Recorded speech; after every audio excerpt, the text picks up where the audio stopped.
You're now tuned in to the Soulful Stir with Tash and Diamond Symoné.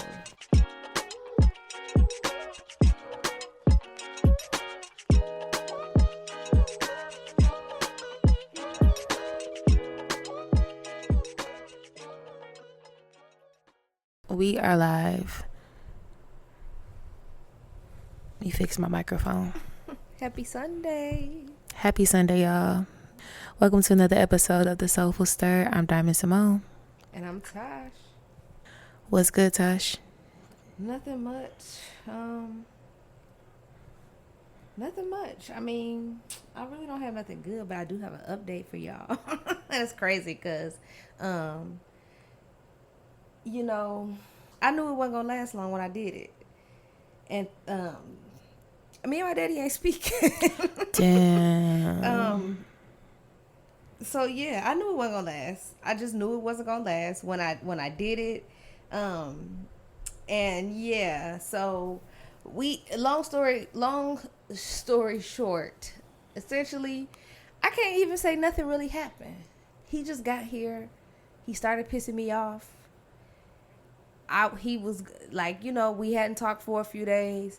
Next thing I know, he called me trying to get fresh with me and got mad that I didn't want to tell him what he wanted to hear. And he hung up in my face. So, if anybody know about me, when you hang up in my face, like intentionally, you're never, ever going to be able to call my phone again. So as soon as he hung up on me, I blocked him. It's not funny, but like, it is funny because he know better. Like, I don't like that either. Don't hang up on me. It's crazy because me and him have been here so many times before. Like, we didn't speak my entire pregnancy. And probably before that. Like, I wasn't even the person that told him I was pregnant. We hadn't spoken for so long. So, sir, I will cut you off and not think twice about it. So, I don't know why he thought he was going to call me. Literally, like, let me set the scene, okay? This was on a Monday. And I had a trial that Monday, a trial that had been rescheduled several times, that has probably needed to go to trial for over 2 years now. I finally got it on the calendar. We finally got all the board members available. We finally got all this stuff together to prosecute this lady. And I'm like extremely nervous. I'm at work, pacing my office. It's 30 minutes before trial. And he calls me, and as soon as I pick up the phone, he just snapping. And I'm like, what's going on? And he's like, I'm at the doctor. They won't give me no medicine. And I'm like, what you want me to do about it? And he just got quiet, and he was like, what do you mean? And I was like, I have a JD, not an MD. I say that all the time. Like, literally, that's one of my favorite phrases because I had to let people know that I can't help you with that. Like, yes, I'm highly educated, but not in the field of medicine. And my whole thing is, you are an adult. You're at the doctor. I'm not your guardian. I'm not your medical assistant. I am none of these things. I don't know what you want me to do to tell these people to give you some medicine. And I got trial in 30 minutes. And he was like, whatever, and just hung up. And so I was just like, okay, you want to play stupid? I got something for that. So here we are.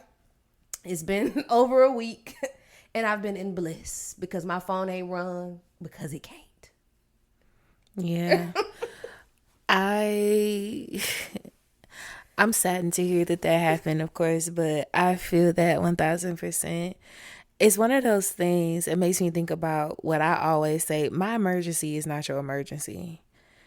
And, I tend to bend and flex in the way that I move in life and the accommodations that I make for people. But in a space like that, I can see how that would be like, that's enough to tip somebody off, especially if there's nothing that you can do about it in the moment. And then that person gets upset and retaliates by hanging up on you, like, and they know that you don't like that. Like, and it not even just the fact that you don't like it, it's just disrespectful. And not only that, I set expectations, like real clear boundaries and expectations before he got here. Like, when we were having the conversation about, like, I'm going to facilitate you moving back to Michigan, X, Y, and Z. I told him, once you get here, dog, you own your own. Because you was on your own in Georgia for years, by yourself, living it up, living the good life. You know what I'm saying? You get here, nigga, you like Kevin Gates. This nigga get in my house, he pull out 2 phones. iPhone 16 and another phone. Okay, this nigga got an Android and an iPhone, nigga. You got 2 phones. Like, if you don't call one of them doctors on one of them goddamn phones and quit playing with me, like, that's what really be getting on my nerves, is that I set this expectation and I was like, dog, once you get here, Like, I'm still in a weird space of grief. I'm still trying to figure out so many other avenues of my life. When you get here, you're on your own. I was like, I'll help you with the stuff that is important. And granted, medical stuff is important. But the thing is, dude, you was at the doctor. Like, you was so much at the doctor that you didn't even call me from your cell phone because you couldn't get service. When my phone rung, it had a hospital number on the line. So it was like, what do you want me to do? Yeah. Like, are you mad that they ain't came in the room with the medicine? Like, I didn't know what you want me to do. And just the sheer question ticked him off so bad. Just lets me know that you're not mature enough to handle the boundaries that I set for us. Because if me just asking you, and I wasn't upset. Like, I literally was like, Dad, what do you want me to do? Like, because I'm really tripping because you called me with such angst. Like, he was like, the way he was breathing and the way he was worked up, you would have thought somebody was chasing him with like an AK-47 or something. Like, they won't give me no medicine. And I'm like, what is going on? And I'm like, so what do you want me to do? And he's like, nothing. And just hung up. And okay, I won't do anything else ever again. Here we go. Yeah, that's really disheartening. But I hope that, I'm always for the peace of everything in bargaining where it can happen. So I hope that y'all are able to get it together. You might need some time. It takes time. This is the piece. This is the good part. This is where I don't have nobody calling me, asking me stupid questions all day. Like, yeah, and you need that. My dad is extremely codependent. I love him to death, but he's like, when we are in a good space, like, he's aggravating to a degree. I'll say that. So once again, I have the peace that I need. It worked out like it was supposed to. I'm gonna say that. That's one way to look at it, I guess.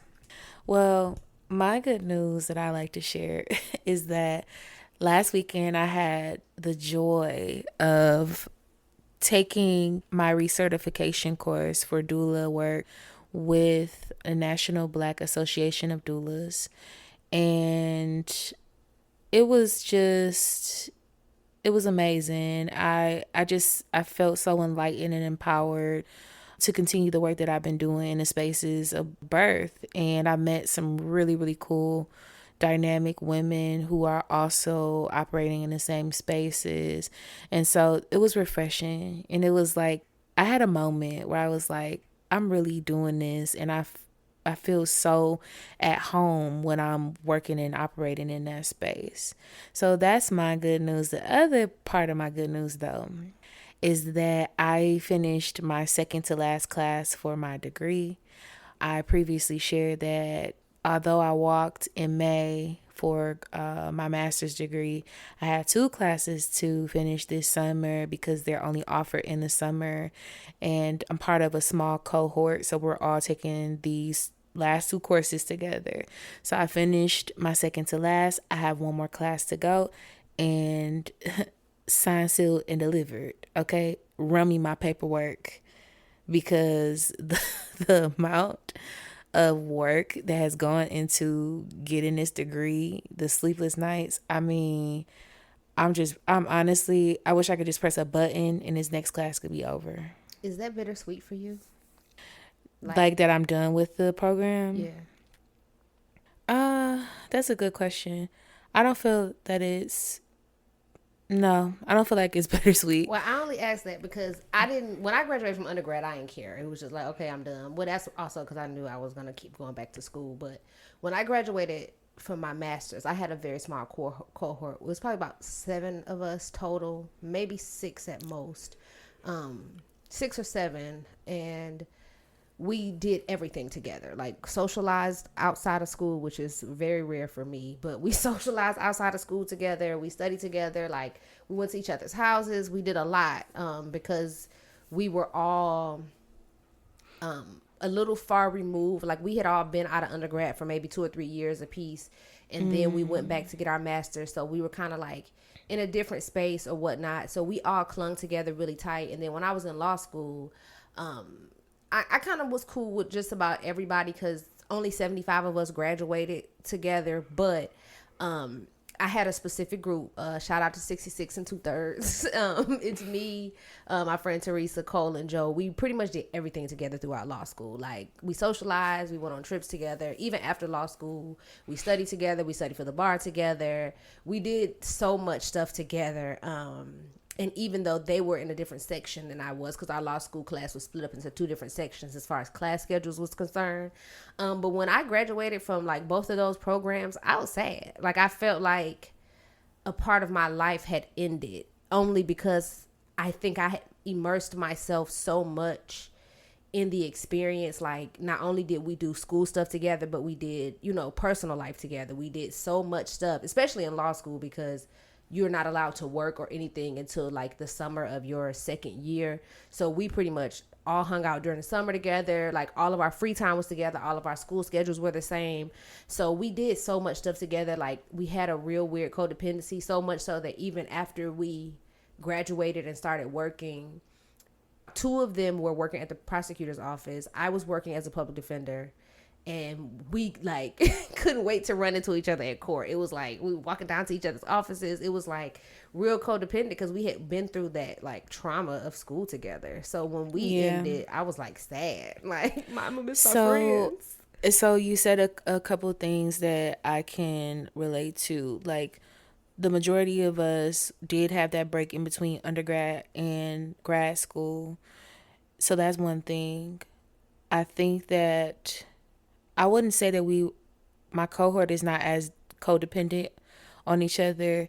And I feel like part of the reason is because many people in my cohort are well into like their family, and, they're already established in that way. So there are only a few of us that don't have children, that don't have other things going on in life. Now, granted, I have had the pleasure of connecting with a few people in my cohort and building what I see as lifelong relationships and friendships with them. But I don't feel like this part of my life is over. And I think too, because you also said this, it is because I intend to continue studying and excelling in education and experience in that way. So I don't feel bittersweet. I'm more so on the sweet side. I'm glad that I've achieved this goal and I've gotten over this hurdle, because there were plenty of days and nights where I asked myself, what was I thinking? Why did I do this? So it is more sweet for me. Yeah. So I want to jump into mind, body, and balance. And I was contemplating on what to talk about today. I didn't know if I wanted to hit people with a fun fact about the human body, or if I wanted to talk about something a little bit more serious. So what did I choose? The more serious part. And it is serious because a lot of people have been struggling with this, and it's our good old friend, anxiety. I feel like that's because y'all walk around listening to that dumbass Doechii song. I hate that song. Oh yeah, I absolutely hate that. Yeah, song. I don't like that particular song, but I love me some Doechii. Don't get it twisted. She's very, very talented. I like Doechii before she started talking. Like, I like the old Doechii from like 2019, 2020. Like, when she got popular and she started having all these interviews and stuff, that's when I was like, girl, nope, I'm good. Well, I'm glad that that talks about anxiety has come to the forefront. Maybe we can thank Doechii for that. Maybe not. I'm not sure. But anxiety in itself is just something that I feel like everybody has come in contact with or had to face at some point in their lives. Even our parents, our grandparents, our great-grandparents.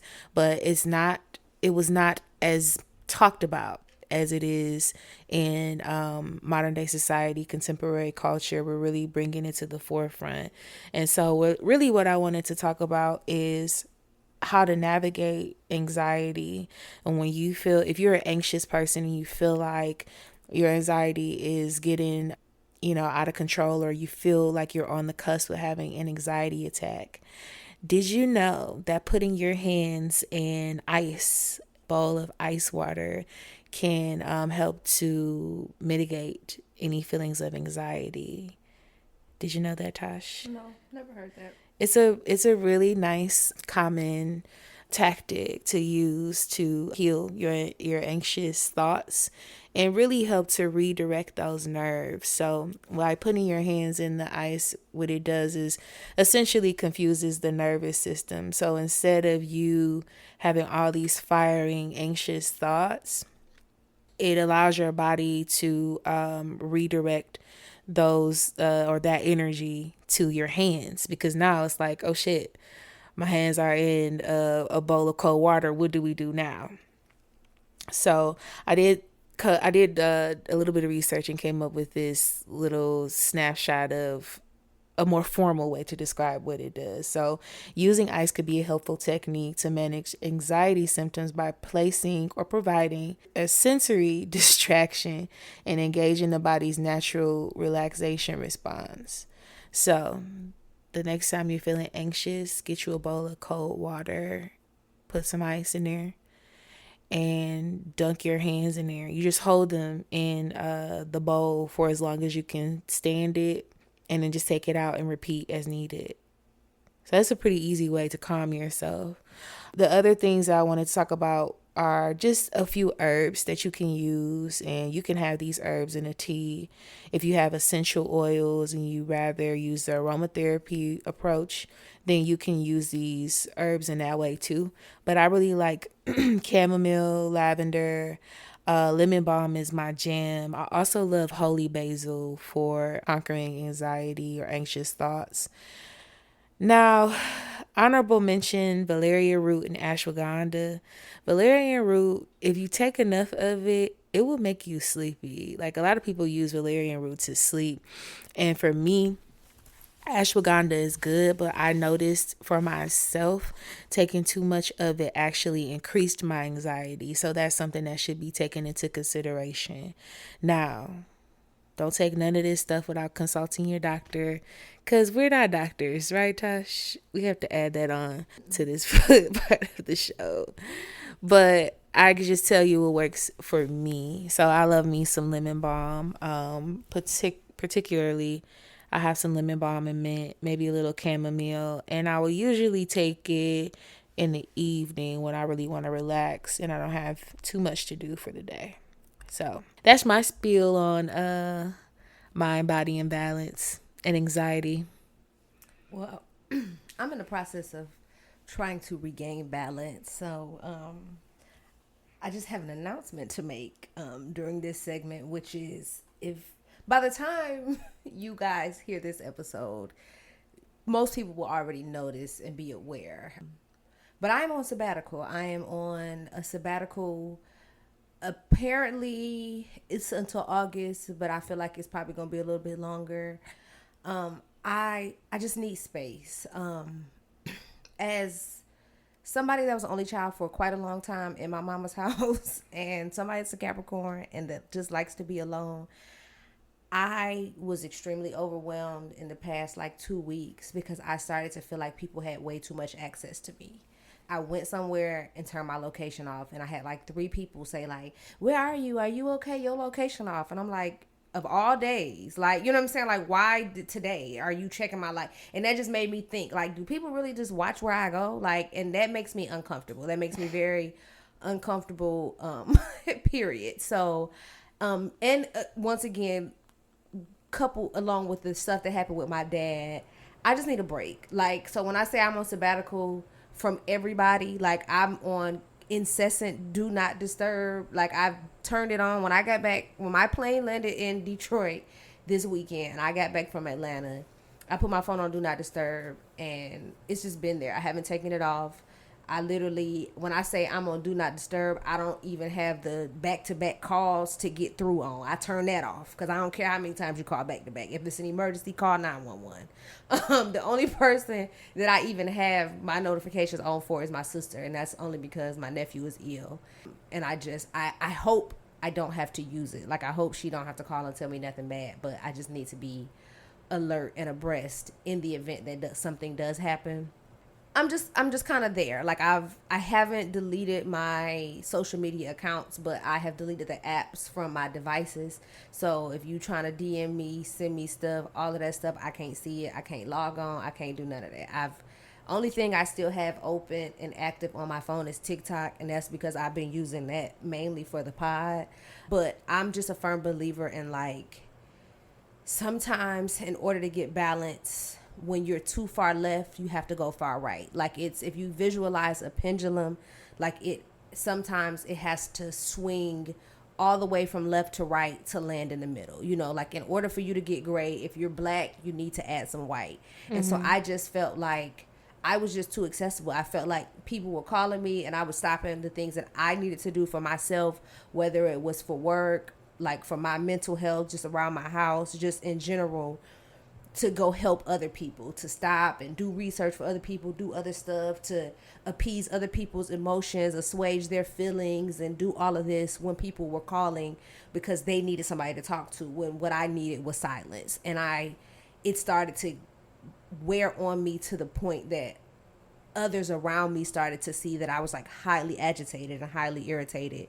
And so in order for me to create some balance, I felt like I just needed to cut all the access off.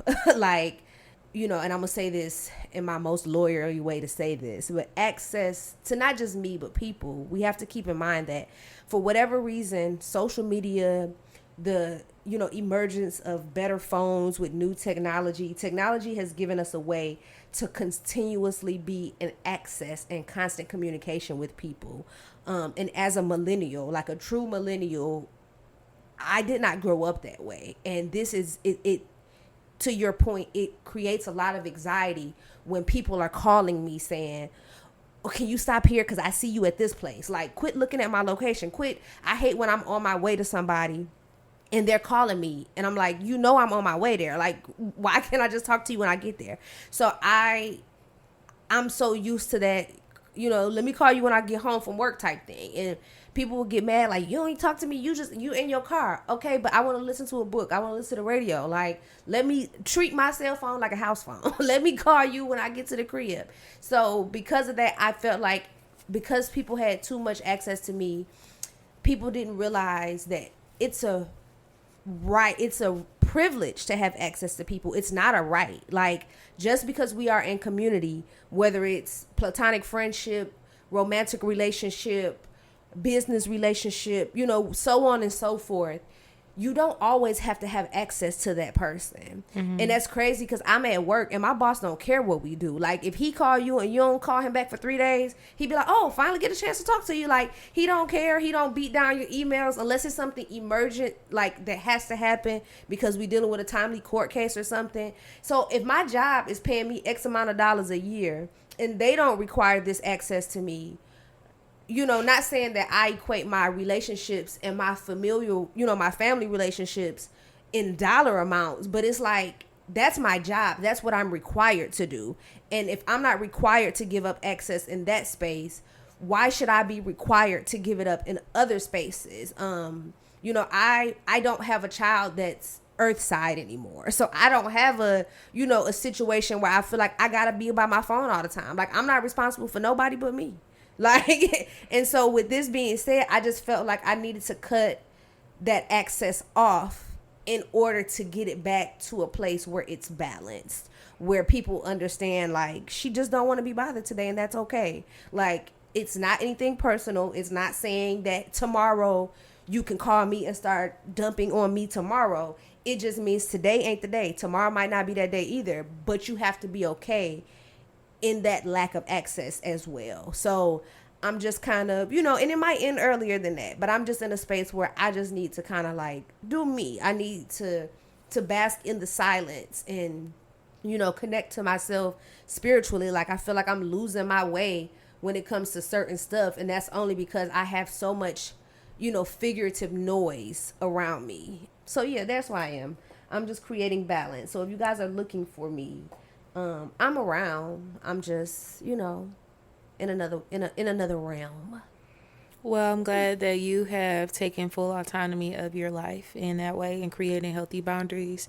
I think that the people that we have more intimate relationships with automatically feel that they reserve the right to our space because maybe they are willing to sacrifice and offer that in return. But let that be their way of living, and it doesn't necessarily mean it has to be yours, right? Yeah. So we should reserve the right to operate in the capacity of which we feel is appropriate and best for us, especially with you mentioning we are millennials, and it's not talked about enough, the fact that we have grown up in between worlds where, you know, technology was advancing as we were growing up, but you could leave. And my best friend was just talking about this. She said she would get on her bike and just ride, and we didn't have cell phones. Nope. So she like, I would be gone all day and her mama wouldn't know where she was at. As long as we was home by the time them street lights came on, your mama ain't care. Yeah, and like she's somebody that is a pillar in her family,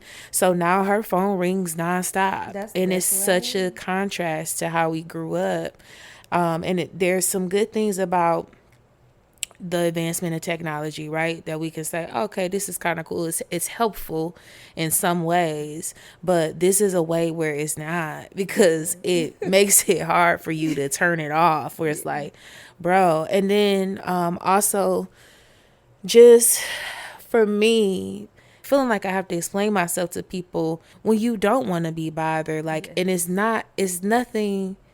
Maybe it has nothing to do with someone directly. It's just the fact of, like you said, you're trying to change some things in your life and within your own space and proximity. And you do have to make drastic changes. You got to do something you ain't ever did before.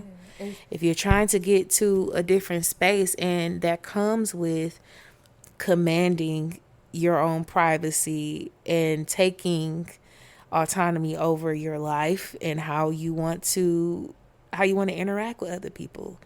I don't think there's anything wrong with that. I think we should take more sabbaticals, and I might just follow suit. I'm like Erykah Badu. I'm an analog girl in a digital world. Like I'm clear. I'm hip with the times, but I also know that, you know what I'm saying, we can exist and we can coexist without this. But it's funny that, like, just a small story, or not even a small story, but it's funny that I even brought that up, because I used to always wonder, like, why am I like this? Like, why do I like to be by myself? Blah blah blah blah. But then I was my mom's only child for a long time. And my mom is the only child, so I didn't realize it until recently. So as y'all might remember, I went on this Vegas trip with my mom and my brother, and, you know, the entire weekend we were all together and my mom's friend went as well, so we were all together all the time. And let's preface it with, I'm here in Michigan by myself. My brother lives in like East Georgia by himself. My mama lived in Metro Atlanta by herself. And so when they got back, they flew back to Atlanta together. And when they got back to Atlanta, my mom was like, the second night, my mama was like asking my brother, like, where you going? What you about to do? And he was like, what you mean? And so at first I was laughing. I'm like, mama, you put him out? She was like, yes, I needed to be by myself. And like, I was so proud of her for saying that, because I think a lot of moms, like, I was always conscious of like keeping who I was to the forefront, even with my child being here, like when he was here on earth. And so that thing to me is like very serious, that like we even sometimes, even as adults, we don't realize that though our parents are adults and they're our parents, they're still adults too. Like, they still feel. And so I think it kind of caught my brother off guard, because he like, you my mama, how you gonna tell me to go home? But she's also an adult single woman who lives by herself, and she's been with people, but you know, all weekend. You know what I'm saying? But so that she's starts, like, sir, go home. That just reminded me of just the work that I do as a doula. That starts in the womb. It starts in the space of nurturing with our children, in the way that, I mean, some people don't nurture their children, which is interesting. Like, they create those boundaries from the beginning, or, you know, sometimes even in creating those types of boundaries, it harms the child in the long run. But that's a whole nother story. Yeah. But yeah, like, that starts when we're young. So yeah, we do look at parents like, space. Yeah, well, especially you don't need no space. My brother is in his late 20s. Okay, he is a teacher. He is a baseball coach. like, he's not just a teacher. He like the head of the science department or something crazy. Like, my brother is not like, he's not a 19-year-old that work at Target on the weekend. Like, he's a grown professional. He has his own life. Yes, like his own place, his own life, girlfriend, all this stuff. And she still cooks for him. Like, my mom makes meal preps for him when he comes to Atlanta. She frees his stuff. Like, she buy toiletries for his house. Like, when she go to Costco, she like, oh, well, me and John can split this case of tissue. Like, she has this whole thing for them set up where she helps him with so much. So I think, once again, because she does that, he forgets that this is something, this is a privilege. This is something that she's doing to me because she cares, not because she has to. So when she hit him with the, when you going home, like, he was like, how she just gonna put me out? Like, so I made it worse because I called. I was like, Mama put you out? He like, I was about to leave anyway. I'm like, yeah. He was kind of hurt because, like, how do you put me out? But she was like, I'm used to being here by myself. Like, I don't want nobody in my space. And I'm like, just like she did. Yeah, and she right. Like, who are we to tell somebody that's paying all their rent that they can't be in their house by themselves? Yeah. But that's why I feel like that's that divine motherly connection that makes it difficult for children to sometimes understand when parents say, or moms specifically say, hey, I just want a little space. I just want a little bit of me time. Yeah. So, well, I'm glad that your mom, I'm glad that she stood up for herself and said, I need some space. And no, I'm not taking no for an answer at this point. That's important. It's very important. Uh-oh. I don't know if y'all can hear that, but why my microphone is just, it's like I need it, but it's kind of like in the way today or something. Like, I don't know. Jumping into sound check, we had a very special birthday that just passed this this just passed last week. Solange. 624. I love Solange, and I did not know her birthday. Yes, her birthday is on the 24th, and she's a Cancer queen. So happy belated birthday to Solange. And I am talking about Solange for this week's sound check because it had dawned on me, like, that people really be playing with Solange. And I mean, I knew this, right? But, like, I had fallen on a rabbit hole on her birthday just listening to her music and going back a bit further than the last two albums she did into, like, her Sandcastle era, Locked in the Closet era. Even she had this song with Romeo. Champagne Chronic? No, that wasn't Champagne Chronic Nightcap. That was with Champagne Chronic Nightcap was her. Was that Lil Wayne? I can't remember who. I don't know. Champagne Chronic Nightcap. I don't know, but let's see. Champagne. Is it gonna pop up? It just popped up for me, but who? It was Lil Wayne. Okay. Yeah. I'm like, I knew she did more than one that song. That was the album Soul Angel and the Hadley Street Dreams, baby. That was my favorite. That's Tony. Yes, with Tony on it. Tony don't call. With yes, Sandcastle I Disco. love. Yes, Sandcastle Disco was my jam, and so I just really wanted to use this part of Soundcheck to just bring to light, like, Solange's career has been greatly overshadowed by the fact that her sister is Beyonce. But let's be clear. Let's be very clear. Beyonce would not be Beyonce. Some of her best penned songs are written by Solange Knowles. Yes, some of the songs that people love the most. That is very true. Written by Solange. Solange has had her hand in places that people greatly overlook, and I feel like that's unfair. She doesn't seem to be a person that, harps on that. Solange has always just moved to her own drum. And I love that. Even looking back on the song that she had with Romeo, True Love, I used to love that song when I had to be like a preteen when this song came out, maybe even younger than that. But that was my jam because I was a little Romeo fan. And I was so happy to see that Solange was on this track. And so I was listening to a few of her tracks and just like, dang, Solange is really, she's come a long way. And then what a joy it's been to watch her evolve as an artist and like a true artist. Like she's someone that, you know, has moved into creative direction and explored the avenues of art in different ways in alignment with community and culture. And I just feel that her career it's greatly overlooked. So I just want to remind people, don't play with Solange. Don't ever play with our Cancer queen. That's crazy because everybody knows I'm nowhere near the Beehive, but it's probably about 5 or 6 songs of Beyonce's that are gonna move me every time. And number 1 on that list that has never changed, and this goes back to our conversation before we recorded about how I love the drag culture and just the extraness of it. So I say that to say my favorite Beyonce song has always been Why Don't You Love Me? And Solange wrote that song. And when I tell you can eat that song up, okay? Eat it down. I don't care what nobody. Solange does a lot. Not only did she write for Beyonce, but she used to write for actual Destiny's Child. She done wrote for Kelly Rowland, funky ass too. You know, y'all know I don't like Kelly Rowland's music. I just don't know. It just don't do nothing for me. I like me some Kelly Rowland. Speaking of which, she seems like a pleasant human being. Yes. My friend said that he met her and she was so sweet. Speaking of which, though, when I say what don't do it for me, so I really wanted to love this song. So much so that I went and listened to the whole song. And when I say it fell totally flat, but Glorilla, Typa. So like you start real strong. Like that first verse is like, I love me dark skin trap. Like she hit us so hard with that. And the rest of the song is just like, girl, you could have just kept re-rapping that first verse over. Because after the first verse, it just felt like it had so much potential. She started off. That. It came out so strong. Like I wanted that song to like carry, and then it just didn't. But no, I don't want y'all to be like, Tash, you don't ever like nothing.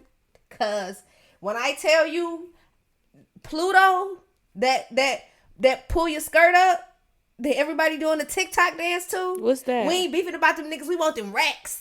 You know that we pants tight, drop down. He's a goner. We gonna fuck him on his back. You know what I'm talking about. Keep Lee did a little video. Yeah, okay, I know when I tell you that little song, because when you listen to what they saying, I love that song. They like Atlanta niggas don't want they girls. Atlanta niggas be acting gay. They said that when they say you acting all rich on the ground, we don't want them. Like that's everything that they're saying. It's so true. I love it. Like between that and Mellow Buck's Move, and I know Mellow Buck's been out for a minute, but I don't care when you play that song. Those 2 songs, you know what I'm saying? Like if I had to pick 2 songs for this summer that really got me in my element, it would be those 2. Like those are the songs that I would be riding down Jefferson, twerking out of somebody's window or sunroof while they was playing. You be riding down Jefferson, yes, twerking like out you of know what I'm somebody's saying. window. You know what I'm saying? Like let me get in somebody's Jeep with no doors, take me to Belle Isle, and just play these songs on repeat. Oh my god. Okay. I mean, I can see that. I can see that for you. I see that song. It is catchy. I've seen people, seen the TikTok videos and people doing this. Like, okay, God, it's a little bop, but I want to go back to the Glorilla song because that video, that man, he's a football player. I know, and he's like 24. Okay, I know. And so that's Big the other. Purr, That's cougar, the other. Okay, that's the other part about it. Is like, dang. dang. No, ain't no dang. Come here, young man. Okay, it's some of them that you can get a pass for. I saw him. He popped up on TikTok on my algorithm, and I don't know if it's because he had horses, because it be a lot of cowboys on my algorithm. It's funny that you say that, because as a regular girl, I expect you to say that. But I'm a sports girly, so I've been knowing who he was. So it's so funny for me to now that video has come out, to see all these girls talking about who is he? And I'm like, girl, he played for the Carolina Panthers. He's a I know all about. No, I saw him before that video came out. When he got drafted, I was happy to see him in the video. Yes. But I saw him before that video came out. Too. And y'all know I hate boots on the ground, but I ride that trail. He be with the boots on, okay? The boots on the ground, off the ground, in the air, around the neck, around the waist, any kind of way, okay? Boots on, boots off, high boots, low boots, thigh boots, ankle boots. Okay, we gonna be knocking boots by the time it's over.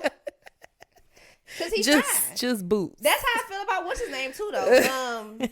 What's the guy name? I can't even think about it with his fine self. Oh gosh. I can't even think about the man name now. Jesus, it didn't dry. I can't even think. How did I forget the man name? He's so fine. Man, I don't know. He another football player? Yes. Why am I Jalen Hurts? Yes, Jesus. And it's funny because when I was living in Alabama, he was playing for Alabama's football team. And people used to talk about him all the time, but I never ever ever thought about it because I wasn't really into sports back then. But now, girl, I put hurting on that young man. He better be glad he married. And I respect the sanctity of his marriage. wife is beautiful. She is. And I'm glad he got a black wife. A queen, okay. Love that for them. But speaking of that, while we talking about fine men, just ride on over the rhythm and groove. So I was talking to with your boots on. I was talking to somebody earlier, and so this is just real light. But so I was thinking about the top 3 petty things that are that will turn me off about somebody. Not saying that I have to meet you. Me and my friend were actually talking about dating sites and stuff like that. Which actually I'm gonna hold on to something else about this until next week. But I was like, what about when you get on a dating site, or if you were to date online and see certain stuff, what is just some things on your profile that would just make me be like, nah. And mine is just petty. If you ever say you a poet or an artist, I'm gonna automatically X you out because I think you weird. You know what I'm saying? The first thing I think of is Rafael de la Ghetto. I wonder if people think that about me when I tell them yeah, I'm a doula, and they find out I'm an artist and I can paint for real, and I just dabble. When you start telling me you're an artist, and because for one, the word she artist weird. is so arbitrary. Because I don't know if you 45 trying to still rap. You know what I'm saying? If you about to start singing like him. If you think you Picasso, I don't know what to expect when you say artist. But then if you double down and say, well, I'm a poet, I do spoken word, I'm really not about to go there with you. And number 2 is if you tell me you're an animal lover. If I see you on your profile picture and you got a dog or a cat, it's automatic no for me. It's a no. Oh, you don't like animals. I don't like animals at all. And I'm very understanding, and I'm very logical to the point where I wouldn't even date somebody with a dog because I don't like dogs so much, or animals period, that it would be wrong of me to I don't have an unrealistic expectation of you liking me and wanting to get rid of your animal from me. So when I see you with your animal, no, because for one, we not even gonna get to know each other because I'm not coming to your house because I'm scared it's gonna smell like dog. 2, no, I'm good on that. You know what I'm saying? We have dogs, and you can't tell that we have dogs. No, absolutely not. I don't play that. I don't go to nobody's house that smell like dogs, and I go to quite a few places where dogs dwell. Nah, I done been in some people's house and it smell like they got a dog. Yeah, and you couldn't even. You wouldn't even know my sister had a dog, let alone a pit bull in her house because it's so quiet. My sister got white furniture. It's just because you totally have to different type of. When situation. you have a dog, you really have to train your dog, and you can tell when people don't be training their dogs. And she's a white dog too, so they wash her a lot. When they brought really her in from outside the other animals. day, they put her in the shower because they was she had red dirt all over, just a whole ordeal. And then I think my last thing though, and I probably shouldn't feel this way because I think everybody has a guilty pleasure. Everybody has something that they like. I don't think I got something that I like that's weird. I watch crime shows. Just basic stuff. But if you over 35 and you tell me that you in the anime and you ain't talking about anime bullet, I'm just gonna exit stage left. Like, which is weird because I remember when me and Michael first started dating, like I remember him telling me like, yeah, I like anime and all this other stuff. But for the years that we lived together, I never saw him watch no anime. Like I never saw him watch it. So I was like, you saying you, and I realized that he said he liked it, but I think that was something that he liked to do with his nephews. Like I never ever like walked in my house and like seen a nigga watching Dragon Ball Z. You know what I'm saying? Like never ever in life. And so it was weird because that was kind of one of those things. It was like, you like anime? And I never saw it. But like, if I look at your dating profile and you got a picture of Dragon Ball Z or like a Goku nigga, so whoever them people be called, I don't be knowing them. Like you're weird. I can see that. Yeah, like when you be going to like Comic-Con and like, you know, all that kind of stuff, I just, yeah, because it's either one or two thoughts gonna cross my mind because I've let the internet put a false perception. Well, I ain't gonna say false because I don't know if it's true or not, but I've let the internet give me like, have you ever seen those like going down this algorithm where people talking about blurs, like black nerds, where like these people are supposed to be like freaked out. You know what I'm saying? Yeah. Like they say they be at Comic-Con doing freaky stuff and they Goku costumes and shit. You know what I'm saying? Like I didn't hear that. Comic-Con, but, you know, like, well, a lot of people, Comic-Con is really big in Atlanta, so they have like a whole weekend. You know what I'm saying? But I heard that they be like, you know, they like furries are like a sexual thing, and they have all this weird stuff. And so it's like when I see somebody that's into anime, I either think that you're immature or that you like super freaked out, and I don't really want to deal with that. Like, and I could be very wrong, but I don't even want to like test the waters, you know? Yeah, no, I get it. It's a gamble. Yeah, I'm good on that. Like, and I know people be like, you got to get to know people. Nah, it's certain things I don't even want to waste my time about. Yeah, you got me thinking like, what's some petty stuff that made me be like, nah. I feel like it might be petty and it might not be. I don't like men that go out a lot. Oh, I don't either. I don't like people. Because why you got to be for the streets? Like, what's like out, if you especially hanging at our out, age. Like, if we was 19, 20, go ahead. Yeah. But it's like, what do you really want? And it's cool. Like, I mean, I'm not no shame to nobody that likes to live that way. But yeah, if you hanging out like in the club scene and that type of thing, not really my cup of tea. Well, I don't really think that's petty though, because I think that speaks a lot to a person's character. Because my whole thing is, if you out at the club that much, like, what is you really doing? Like, what are you really trying to go see at the club, for one? And then two, are you drinking? Like, are you a heavy drinker? Like, my mind it goes into overthinking, and it's like, so, like, what do you need to do? Like, do you feel like you need to go out and get drunk every weekend? Like, what is you at the club doing? And then it's just fiscally irresponsible. Like, it's so many questions that comes with that, but I think it's more aligned with like, I'm not a person that goes out like that. Like, you would rarely see me out to the point where if I go out, and I know a lot of people, when I go out, people be like, oh my God, I haven't seen you in so long. Yeah, because you don't catch me at the normal functions that you will see people at. It's just not my cup of tea. The other thing is, if you're in a fraternity, and that might not be a petty thing either, but if I find out, if you tell me off the bat that you in a fraternity, no. It's a hard no for me. I was about to say something, but I don't want to be disrespectful. Yeah, please don't. Please don't. No, but I just don't have an interest in dating anyone that is in a fraternity. I feel the same way about Hebrew Israelites.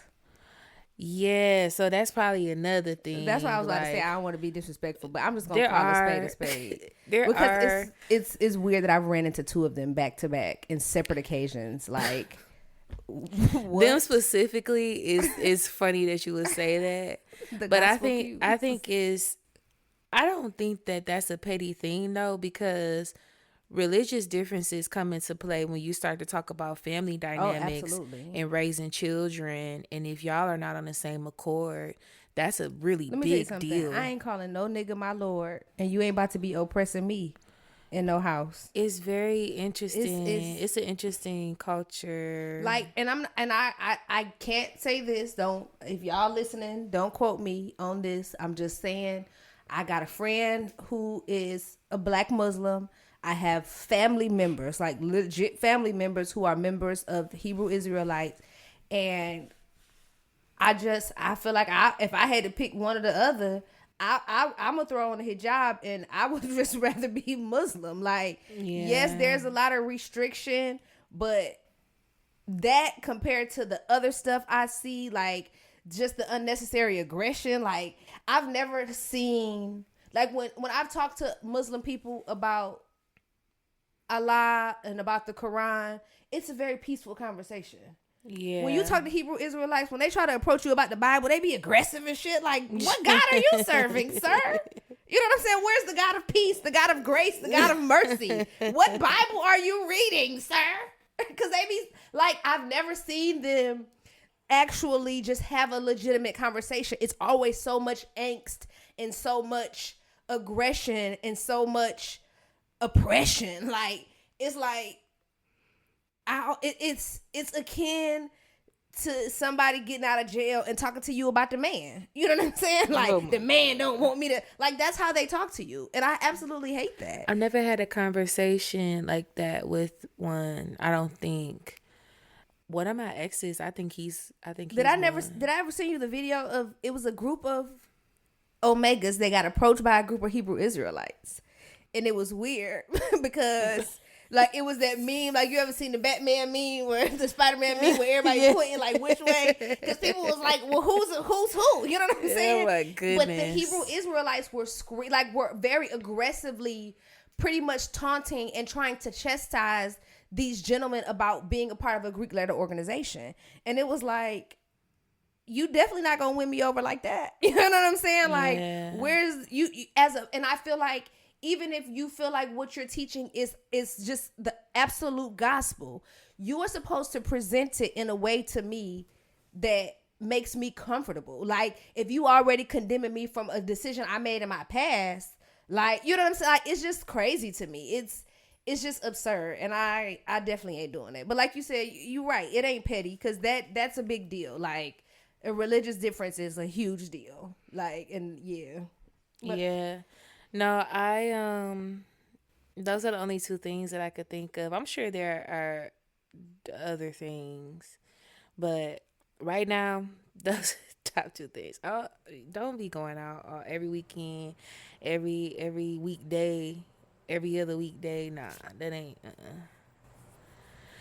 But to each his own. That's a really great question, Tash. I have a question too. For Rhythm and Groove. What's something that you've never told a past partner that you wish you had? Yikes. I don't know. I don't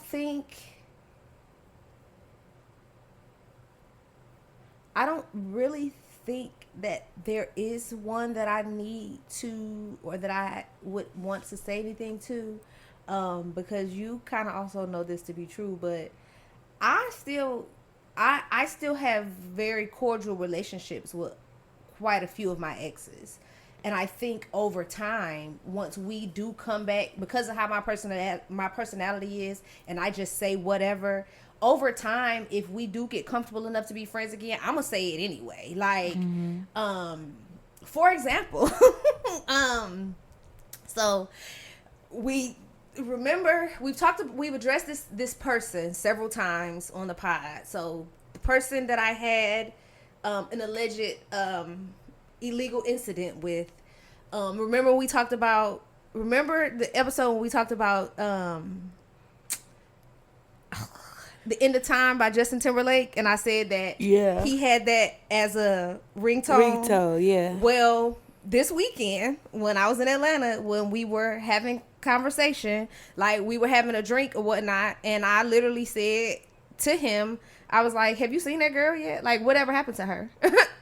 And he was like, oh, I ran into her recently at such and such a place. And I was like, oh, what is she doing with her life? I was like, oh, I said, I bet you wish you would have made a different decision when it came to that. Like, and he just laughed at me. And I was like, yeah. I said, you ran off on me with her and she ran off on you when you needed her the most. And he just looked at me and we laughed it off. But I felt like I could say that because we're not in relationship like that anymore. We're just friends. And as your friend, I feel like I should tell you that was stupid. And you should feel stupid that you did that. And I told him, and he was like, you would bring that up. But it was crazy because he brought up something that I had done that I had forgotten all about that he had knew about. And he was like, yeah, I just still can't believe that happened. I'm like, oh, yeah, I forgot about that. So I feel like I'm usually in a place when if it's somebody that I do feel like I have unfinished business with, that we usually end up getting to a place where I could share that with, because there's also a person that I dealt with a while ago, well, I don't say a while ago, but many moons ago,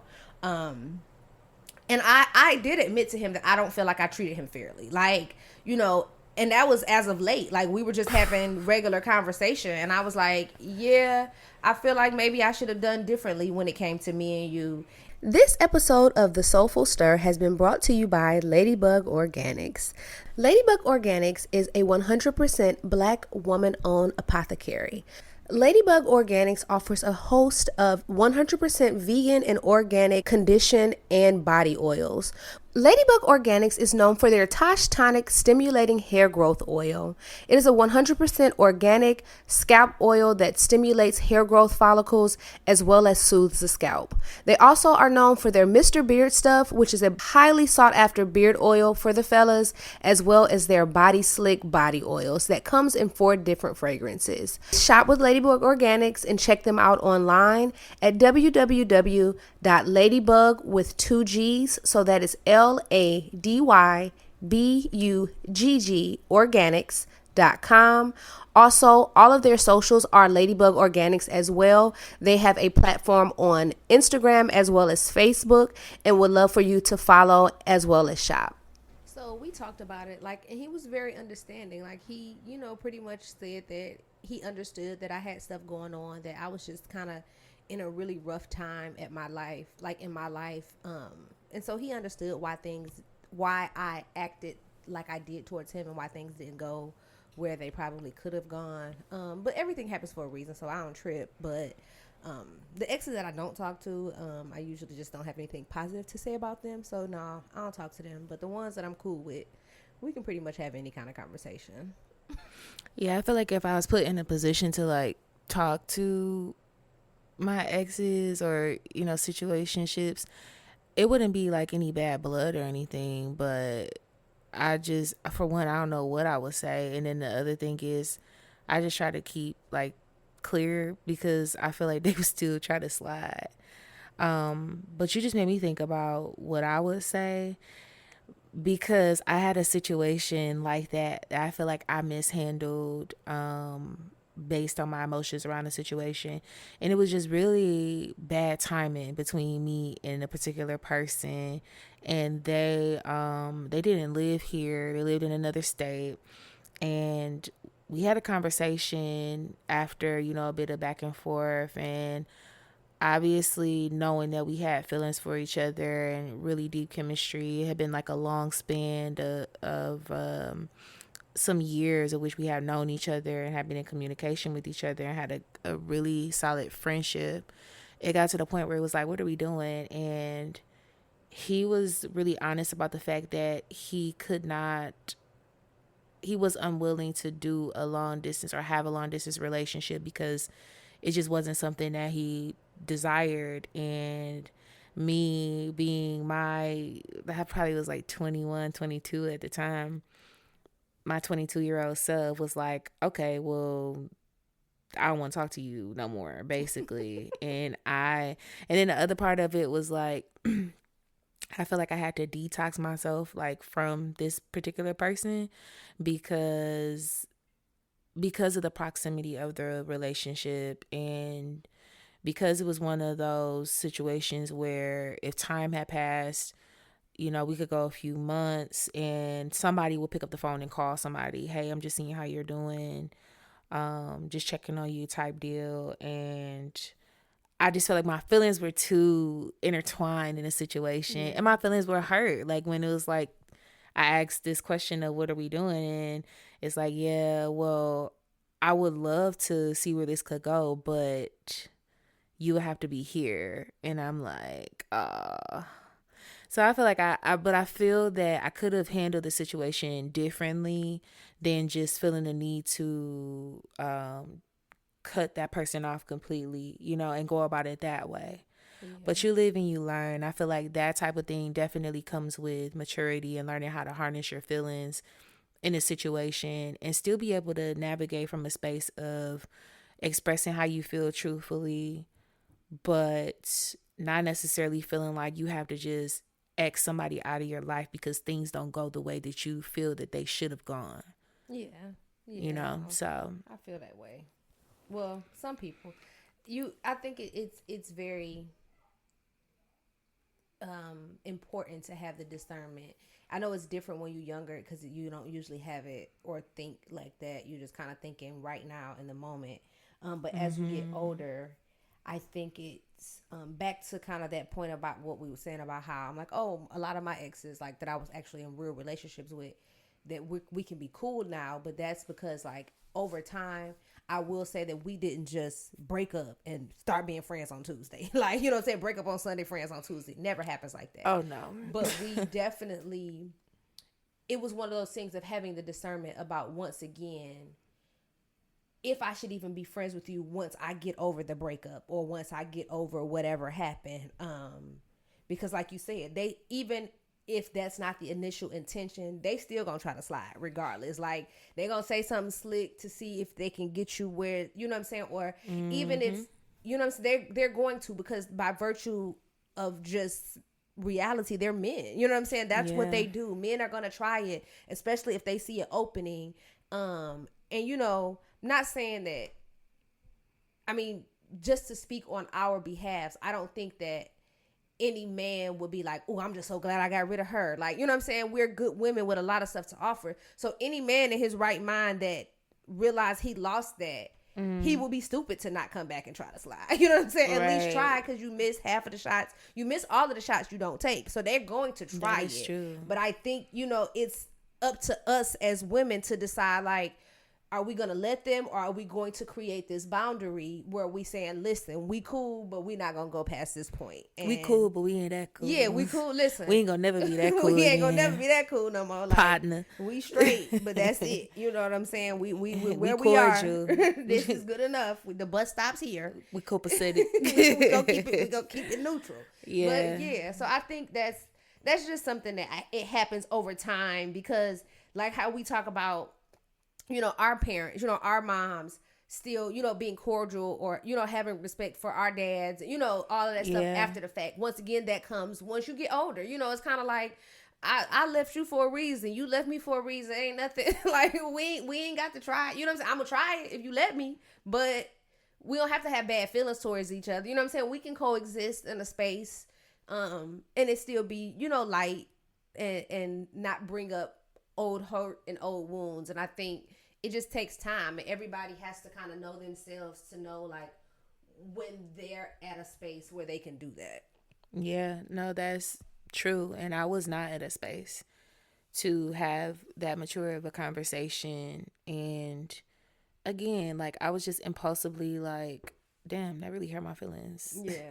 And then, you can't help but to, for me, it was the question of, well, was any of this real? Or like, it was the thought that, well, if he wanted to, he would, but it's just not that simple all the time, especially when you're talking about trying to cultivate a relationship with somebody that you care about. Like, you don't want to try and fail. And, I mean, I don't know. But that's why I'm a firm believer. And I just believe in dating and getting experience. Like, I'm not knocking people who get married young, but that's not my thing. Like, I would have never, even if I would have, like, if things would have worked out perfectly, like, for example, my high school sweetheart, if we would have stayed together, which is weird because my high school sweetheart, we actually dated in high school we broke up for quite a few years because he went to undergrad elsewhere. I finished undergrad, and we just had a chance encounter and met back up and started dating again as adults. And by the time we started dating as adults, I was 21, 22. I wasn't the same person that I was at 17 or 18. And I didn't like him anymore. Like, I didn't. It'd be like that. He was a totally different person.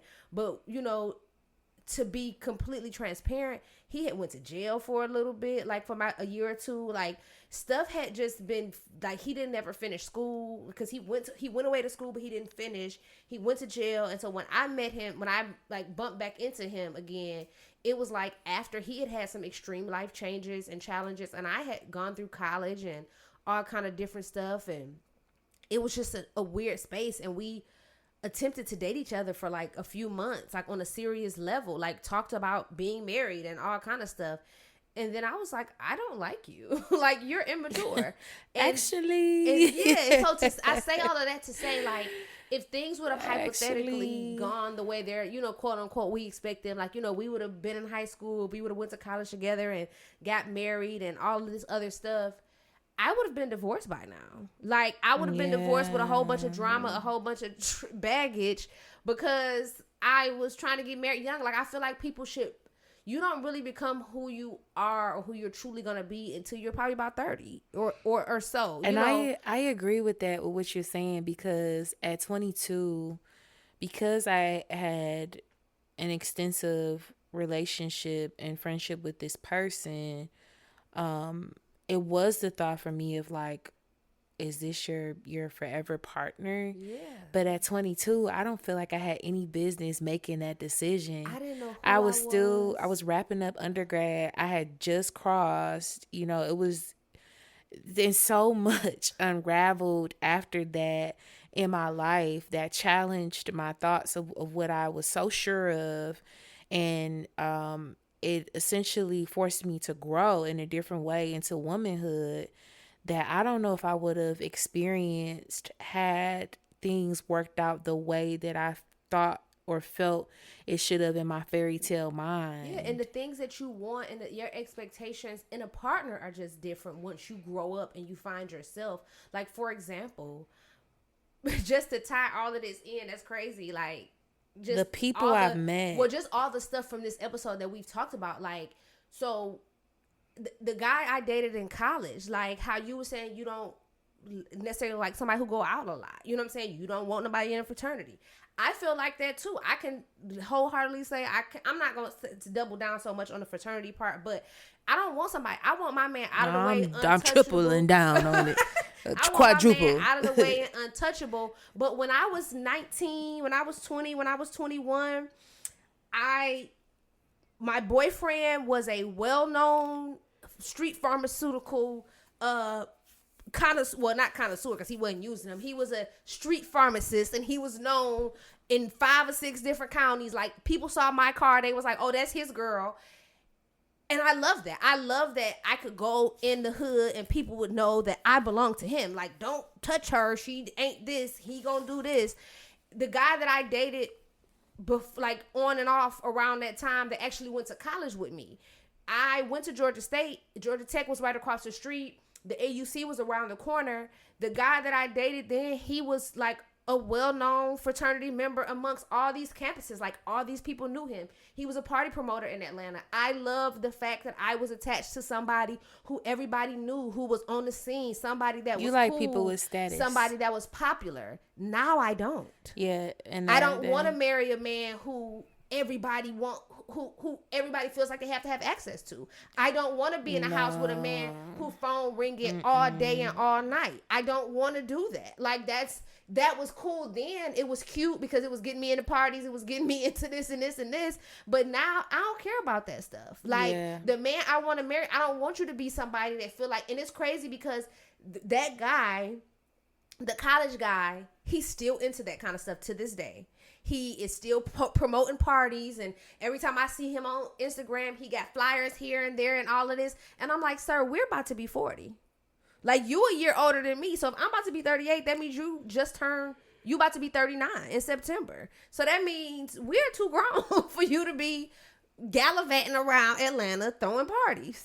And you got a kid. So. Some people never grow out of that culture, and that's scary in itself too. So yes, but yeah, if we hadn't made those decisions, like I wouldn't know the people that I know now, the relationships, the experiences I've had, the proximity that I have with my family, and that the relationships that I have within my family unit, it wouldn't be the same. So every woman that I know personally, like in my family, that has been married more than once, like whether it's been 2, 3, 4 times. 4 times. I do have a family member that's been married 3 times already. Married and divorced 3 times, and she's looking for a husband. That's a whole nother situation. But my point to that is, all of the women, and my great grandmama included, all of the women that I know that I have a close relationship with that have been married multiple times, their first marriage is when they was dumb young. Like they was 19, 20, 21. And they might have lasted to 30, if that. You know what I'm saying? 25, if that. They thought that was at 6 Flags. Yeah, I don't agree. Like, I understand certain people be telling they, daughters, oh, you get married and you go and find somebody. No. I don't believe in that. Like, date around, have fun, because that's how you learn, and then you become content with one person. Like, I think date around, but also don't attach your value and your self-worth and your life experience.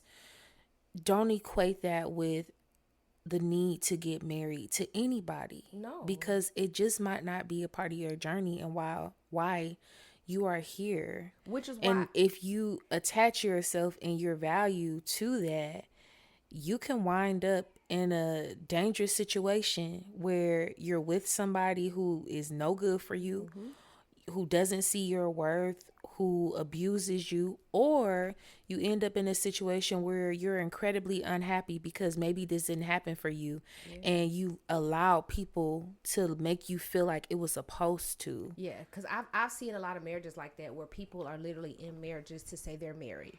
You and your partner don't do nothing together. Whack. Y'all don't travel. Y'all don't do this. Y'all don't do that. Know. And that's crazy. Or people feel like they have to take a back seat, which people always ask me all the time, like, why did you wait, until you was 33 to have your son? And I was like, because I wanted to get my life in order. Like, I didn't want to be nobody's wife, because I knew once I became a wife that the next expectation was probably going to be kids. So I didn't even talk, like when I was in relationships with men before I graduated from law school, I would talk about the future with them, but I'm not pressuring you to marry me or none of that, because my thing was self-preservation. Like, I wanted to graduate. I wanted to have my law degree, because I felt like if I got married and had a kid while I was in law school, I might not have finished school, because I would have been focused on that. So I wanted to solidify what I wanted to bring to the table for my family before I started doing all of that, because it's very hard to be trying to breastfeed and have a baby and go to school and be a newlywed and all of that other stuff. I didn't want to do that. Like, so now if I were to get married tomorrow and have a kid, I'm so set in my career, I could take enough time off from work. My job ain't gonna complain. I have flexibility at work. Like, I have it set up the way I don't have to do those things. So that kind of separates me from a lot of people, because I hate to always say that, and I don't be wanting to sound like, well, I made better decisions than you. But when I hear a lot of people struggling, like, oh, well, how am I supposed to do this for my kid? And I can't take off work. And I'm like, see, because we wasn't designed to do this. Like, we wasn't designed to be working on a job where we clocking in and all of that other stuff. Like, we were supposed to do it a certain way. And that's why I didn't want to get married early, because once you start getting married early, all those expectations start to come.